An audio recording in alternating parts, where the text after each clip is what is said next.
something, but nothing was being done. If anything, they were being more aggressive on us parents that were willing to go in there. And like I told one of the officers, I don't need you to protect me. Get away from me. I don't need your protection. If anything, I need you to go in there with me to go protect my kids. That was Adrienne Gomez, the Uvalde mother who jumped the fence at Robb Elementary School to save her children during the massacre that killed 21. Now, new details have emerged about how police retaliated against Gomez in the aftermath of the shooting. Why? All because she spoke to media. Welcome into TYT's Overruled. I'm your host, Adrienne Lawrence. Before we get into what police did to retaliate against her, let's go ahead and get a bit of background.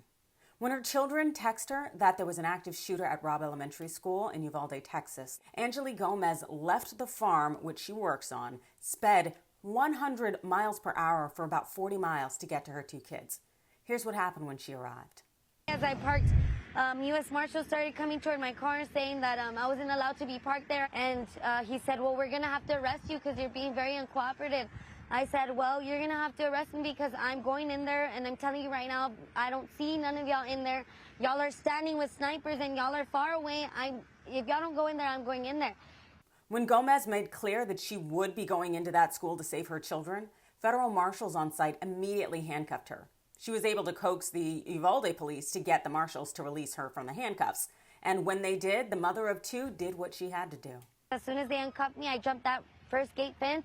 And once I jumped it, I went to my son's class, and I knocked on the door, and I remember the teacher saying, I'm like, hey, they're already bulge cutting the fence to get me. She's like, you think we have time to get out? I said, y'all have time. I'm going to run for my other son. Now, once Gomez, a farm worker without law enforcement training, was able to secure her first child's safety, she ran to her second child's classroom, only for school officers who were in the building to try to stop her. And she wouldn't have it, dodging them too. When I went to my second son's door, the teacher didn't want to open the door for me. So that's when they started escorting me out. And as I see that they're opening my son's door, I go run for my son and I get him. Gomez ultimately got her two children out safely, but only to face retaliation from the police for her courageousness. Per the CBS reporter who interviewed Gomez in the field where she works, here's what went down in the aftermath.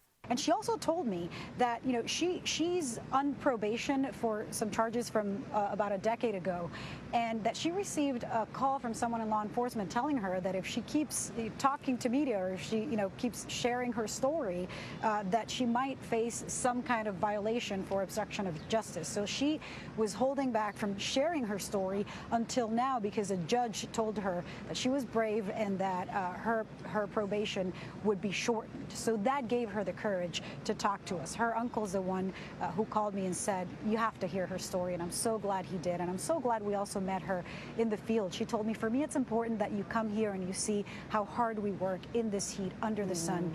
Yeah, that's right. According to Gomez, someone from law enforcement threatened her with a probation violation because she had the courage to act when all they did was sit back while 19 children and 2 teachers were slaughtered. The dereliction of duty here, it's indisputable. In the Uvalde Police Department, as well as the school district police, well, they strayed from protocol. They made the wrong call, they also failed to act, and they caused numerous young lives to be lost. Now, we know that they've definitely changed their narratives multiple times to protect themselves, but to know that they went so far as trying to threaten a heroic mother with false probation violation charges to silence the truth, now that is beyond heinous. These Uvalde police departments, they should be defunded and largely dismantled immediately. But do you think that the leaders of Uvalde have the courage to do that? You let me know your thoughts below. Hit that like and follow button, and thanks for watching.